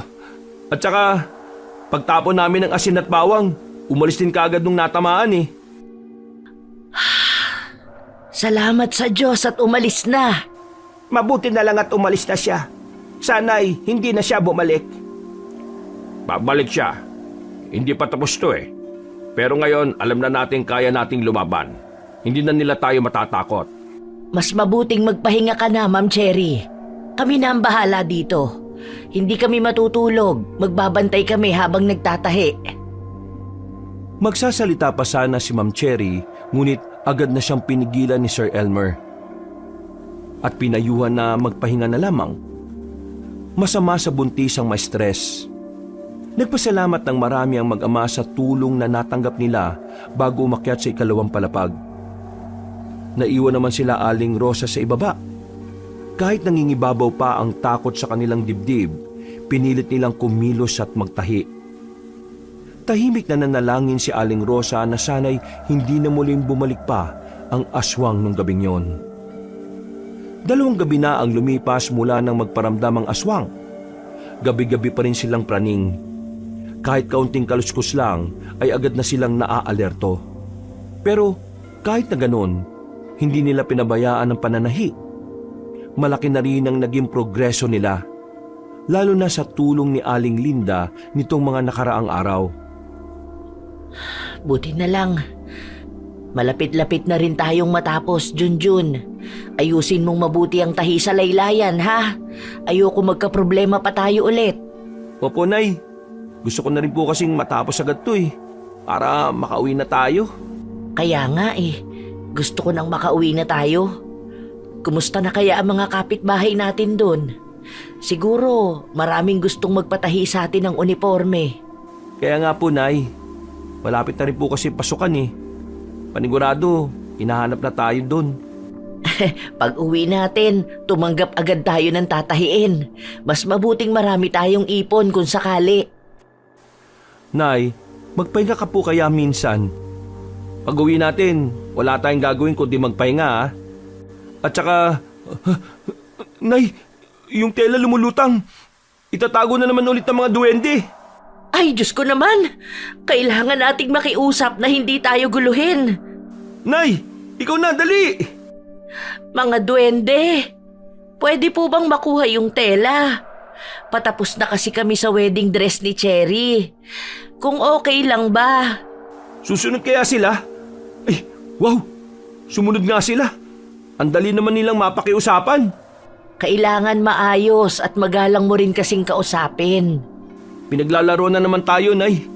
Tumatawa ba naman habang tumatalikod pabalik ng punso? Ang sipag niyo naman, Rosa. Hindi ko akalain kaya pala ng kamay niyo na habulin lahat ng to. Kahit halos hindi na kayo natutulog. Oh, ikaw pala yan, Linda. Eh wala eh, kailangan na rin kasi naming matapos to. Kapag tumigil kami, lalo lang kaming kakainin ng kaba sa gabi dito. At least kapag abala, hindi masyadong naiisip. Pero Nay, kahit anong gawin ko, hindi pa rin po mawala sa isip ko yung nakita kong ibon sa bubong nila Sir Elmer eh. Kailangan, hindi po ako makakita ng ganun sa bayan natin. Mas matapang kasi yung mga yan sa probinsya. Iwas yan sila sa mga matatao na lugar. Pero bawat lugar, merong ganyan talaga. Hindi po, Aling Linda. Nung buntis po yung kapitbahay namin, wala naman po kaming narinig na aswang eh. Dito lang po talaga namin naranasan yan. Kaya nga kailangan nating matapos itong dress ngayon, Junjun, para makauwi na tayo sa atin. Mas mabuti nang doon tayo sa bahay kahit papano, mas panatag ang pakiramdam ko. Uuwi na kayo. Kung matatapos nyo to ngayon. Oo, bakit? May problema ba, Linda? Wala naman. Wala. Ano ka ba, Rosa? Nagtanong lang ako kasi siyempre nakasanayan ko na rin na kasama kayo rito. Biglang tatahimik na naman tong bahay kapag wala kayo. Yun lang po ba? Oo naman. Ano pa nga ba? Ang importante, matapos na natin to. Sige. Mas mabuti nga kung ganun. Medyo konti na lang din ang aayusin. Kayang-kaya na matapos to ngayong araw. Kahit nagtataka si Aling Rosa sa naging reaksyon ni Linda, nagpatuloy na lang siya sa pananahi. Ramdam niya na kahit tahimik ito, may mabigat na iniisip si Linda. Ang tanging pumupuno sa silid ay ang tunog ng karayom na dumadaan sa tela at ang may hinang buntong hininga nilang tatlo. Kinagabihan, mas gumaan na ang pakiramdam ni Aling Rosa nang makitang patapos na rin sila sa wedding dress. Umunat muna siya pagkatapos ay sumilip sa bintana. Nakita ni Aling Rosa na bilog ang buwan. Bigla-bigla siyang kinutuban ng masama. Nawala ang pagtingin niya sa buwan nang kalabitin siya ni Junjun. Nay, bakit parang iba yung kilos ni Aling Linda? Kanina pa siya parang, parang ang weird. Huwag kang ganyan, Junjun. Baka napapagod lang siya. Mahaba na rin ang araw natin eh. Hindi, Nay. Tingnan mo siya parang may sinisinghot. Tapos, parang naglalaway. Nakakatakot. Tama na, baka marinig ka. Huwag kang manghusga agad sa tao. Rosa, may gusto ka bang sabihin? May problema ba? Kanina pa kasi kayo tingin ng tingin sa akin eh. Linda, napansin ko lang. Parang iba ang kilos mo. May nangyayari ba? May iniinda ka ba? Wala naman.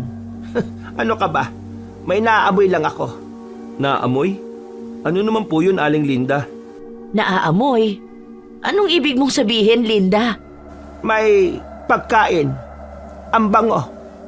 Parang gusto ko talaga matikman. Hindi ko mapigilan, parang ang sarap. Sabi ko na nga ba, Nay, hindi siya normal. Ano bang pagkain ang sinasabi mo? Pakilarawan naman, baka maamoy din namin yung naaamoy mo. Wala pala yon. Huwag nyo na lang intindihin yung sinabi ko. Saan nga pala yung gunting? Aling Linda naman, naku-curious ako sa naaamoy mo Ano po ba yun?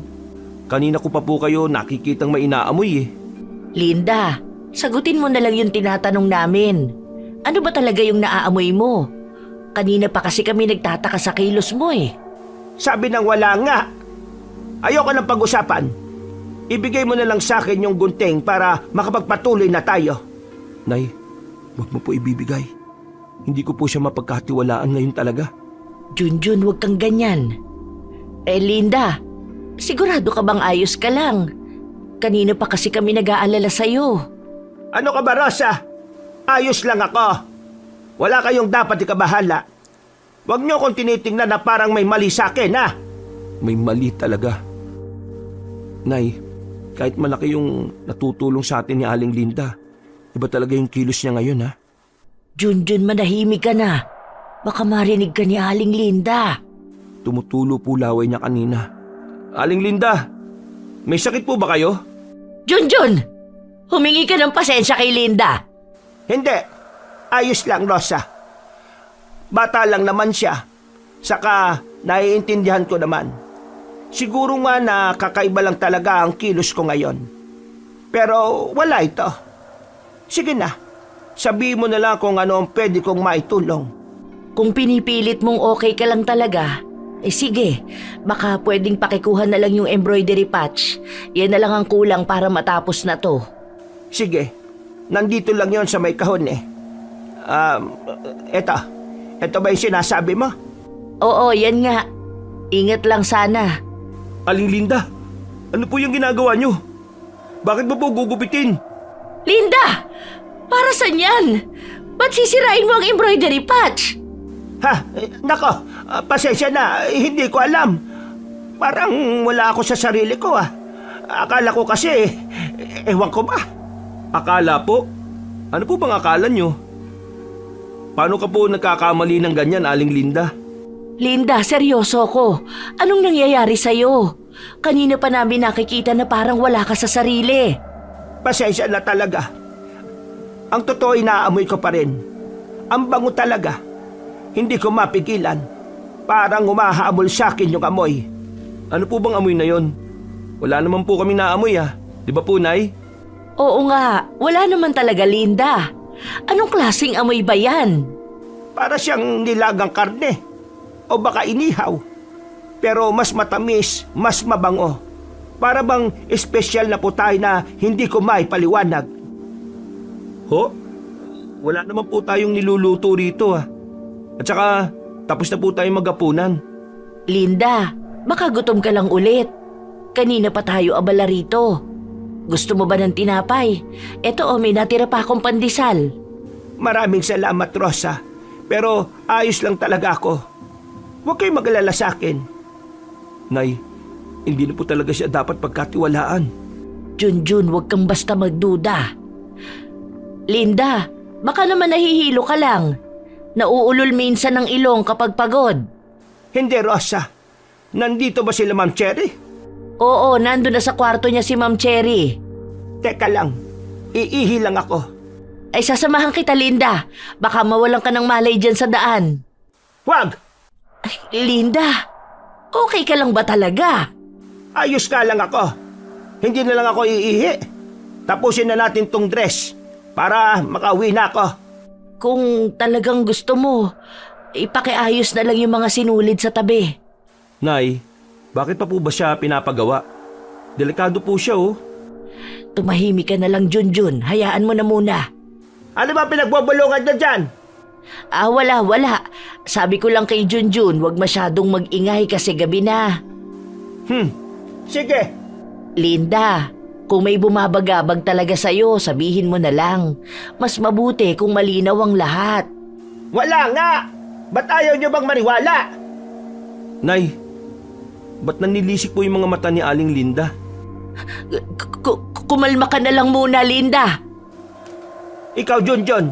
Akala mo ba hindi ko narinig yung pinubulong mo? Napakawalang respeto mong bata ka. Totoo naman po kasi talaga na kakaiba yung kinikilos nyo, Aling Linda Naglalaway ka pa. Para kang aswang. Junjun! Ganun ba? Bahala na kayo dyan! Umalis ng kwarto si Linda at pabagsak na sinara ang pinto. Napabuntong hininga si Aling Rosa at pinakalma si Junjun na patuloy pa rin may sinasabi tungkol kay Linda. Nagulat siya sa asal nito. Parang hindi na siya ang Linda na nakilala nila noong mga nakaraang araw. Paupo na sana sila nang marinig nila ang matinis na pagsigaw ni Cherry sa ikalawang palapag. Kasabay noon ay ang kalabog sa bubong. Nagkatinginan sila ni Junjun at agad-agad na umakyat sa pangalawang palapag. Mas nagulat sila nang makita na nakapaibabaw si Linda sa taas ni Ma'am Cherry. Matulis at mahaba ang dila. Sabi ko na nga umalis ka dyan, Aling Linda! Huwag kang makialam! Kunyemas na bata ka! Tulungan niyo ako! Huwag niyo siya hayaang lumapit sa akin! Pakiusap po! Linda! Ay, Diyos ko po! Lumayo ka kay Ma'am Cherry! Linda, Diyos ko, hindi ko akalain. Ikaw pala? Matagal ka na palang nagtatago. Nay! Papa! Yung mga duwende! Nay, tingnan nyo Lumulutang na lagayan ng asin at bawang. Diyos ko! Mabuti na lang at tinulungan tayo! Itiwan niyo ako, Elmer! Papatayin ko kayo! Rosa, abutin mo na. Ayan, iwisik mo na kagad. Ngayon na. Kunyemas ang hapdi! Bitiwan mo akong bata ka! Putik na yan. Hindi pwede. Kaya pala nauulol ka kanina kakaamoy Si Ma'am Cherry na pala yun. May pagalit-galit ka pang nalalaman. Aray! Nay! Ang bubong! May kaluskos na naman ng kuko sa yero! Ah! Ang ingay! Ang sakit sa tenga! Nagdala ka pa na kasama mo, Linda. Hindi pa kayo nadala nung una. Junjun, may goma sa ilalim ng lababo. Sunugin mo yon. Ako na bahala sa punyemas na ito. Sige po, Sir Elmer. Mag-iingat ka sa labas, anak. Pakiusap. Ha! Hindi niyo ako kayang pigilan! Rosa, yung dila niya, apakan mo. Tumikim ka na rin ng asin, Linda. Ah! Ma'am Cherry, dito po tayo sa gilid. Pakawalan mo ako, Elmer! Papa, mag-iingat ka. Nag-iiba na po ang anyo ni Aling Linda.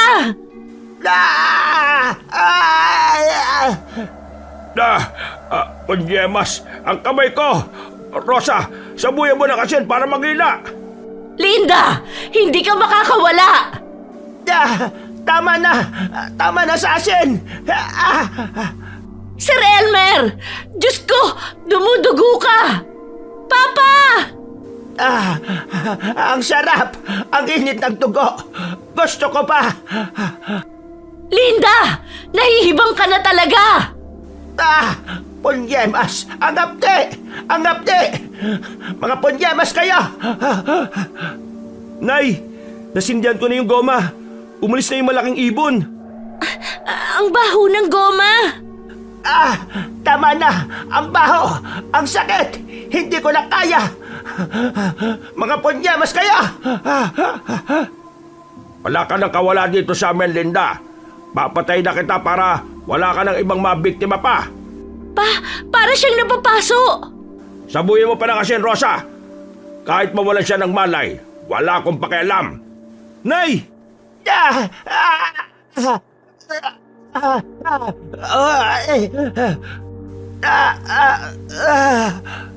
Nay, nawalan siya ng malay. Tingnan niyo, hindi na gumagalaw. Totoo ba? Ay, Diyos ko! Mawawala na rin ako ng malay sa sobrang nerbiyos. Huwag makampante. Baka pakunwari lang yan. Cherry, anak! Diyos ko, ayos ka lang ba? Okay ka lang ba dito sa likod ng pinto? Junjun, hawakan mo nga tong asin. Bigla silang natigilan ng may malaking ibon sa loob ng kwarto at mabilis na lumipad palabas ng bintana, dahilan para mabasag ang salamin nito. Paglingon nila kung saan nakahilata si Linda ay wala na ito. Patuloy na umiyak si Cherry dahil sa takot. Nay, nawala siya! Babalik ba siya? Diyos ko, baka balikan pa ako ng halimaw na yun. Hindi ko alam, Ma'am Cherry. Hindi na siya babalik. At hindi na rin siya makakabalik. Sigurado po ba kayo, Sir Elmer? Oo, sigurado ako, Junjun. Alam na namin kung sino ang aswang. At alam ni Linda na buong baryo na ang magiging kalaban niya. Sana nga hindi na siya bumalik pa. Natatakot na ako. Huwag ka mag-alala, Cherry. Kukuha ko ng taong magbabantay sa'yo habang wala pang asawa mo. Kung ganun, edi, pwede na palang huminga.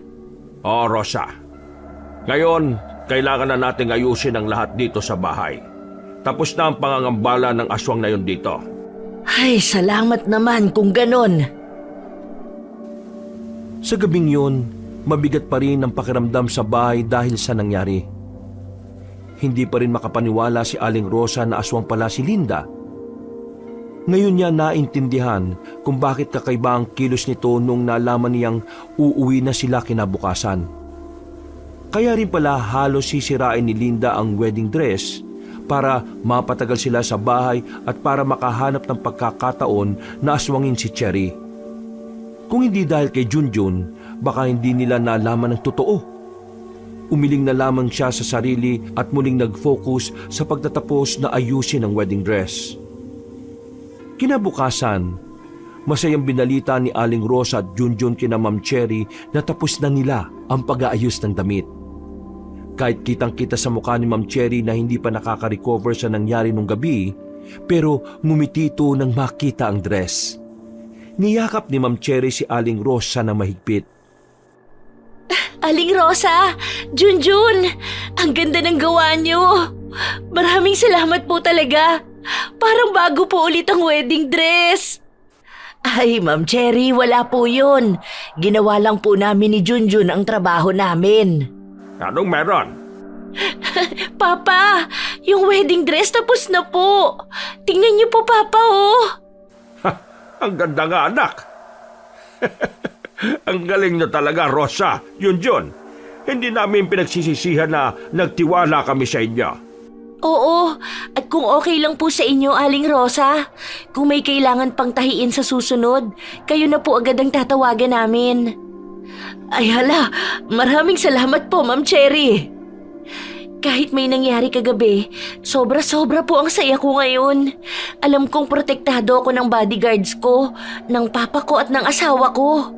Tapos, maayos na ang wedding dress ko. At narinig ko rin, wala na si Linda sa bahay nila.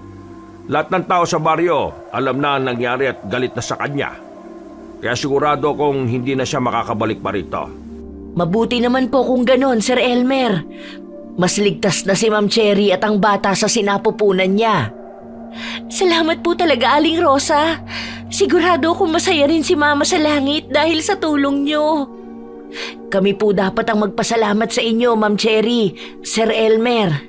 Dahil po sa inyo, makakapag-aral na ulit si Junjun. Malaki rin po kasi ang ibinayad ninyo sa amin. Sapat lang ang ibinayad namin dahil sa husay ng inyong ginawa. Junjun, anong kurso ba yung kinuha mo? Civil engineering po, Sir Elmer. Ay, ang galing. Ang talino mo pala talagang bata ka. Ababa, dahil dyan ipapakilala kita sa kaibigan kong kasama ko sa pagbibigay ng scholarship.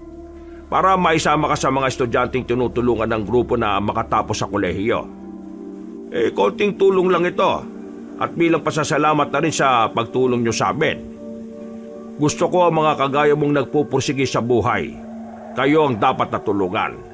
Hala, maraming salamat po talaga, Sir Elmer. Sobrang laking tulong na po yan sa amin. Maraming salamat po, Sir Elmer. Mag-aaral po talaga ako mabuti. Walang ano man yon, Junjun. Mabait at matulungin kang bata. O siya, gusto rin namin kayong magpahinga muna ngayon, ha? Kung gusto nyong mamasyal, okay lang din. Tama po si Papa, Aling Rosa. Bukas na lang po kayo umuwi. Kami na po ang maghahatid sa inyo pabalik sa bayan nyo. Sumabay ho kayo sa amin dahil may mga kakausapin din kaming kaibigan na sa bandaro ng daan ng lugar nila. Iimbitahan kasi namin sila sa kasal ko. Maraming salamat po. O sige, maiwan na muna namin kayo, ha? Kailangan ko pang dalhin sa doktor tong si Cherry para sa check-up niya. Maraming salamat po ulit sa inyo, Ma'am. Sir, mag-iingat po kayo. Ayos palang karansan natin dito bilang mananahin ay. Nagkatrabaho na tayo, nakaranas pa ng duwende at aswang, at nagkaroon pa ako ng scholarship. Di bali na pala na may ganun. Kung swerte naman pala ang kapalit. Loko ka talagang bata ka, pero sobrang swerte ko rin sa'yo. Wow, ang sweet mo naman po, Nay. Ay, tingnan nyo, may prutas na lumulutang. Uy, aba, papunta sa atin? Bigay siguro yan ng mga duwende sa atin, anak. Mababait kasi tayo eh. Uy, wow! Sila pala yung mas sweet kesa sa inyo, Nay. Nagtawanan na pabalik ng kwarto sina Aling Rosa at Junjun. Nag-uusap lang sila kung saan nila gustong mamasyal. Sa kabila ng mga nangyari, hindi nagsisisi si Aling Rosa sa pagtanggap ng trabaho at pagtulong sa mag-ama. Mas nakakataba ng puso niya na makita silang masaya sa kanilang ginawa.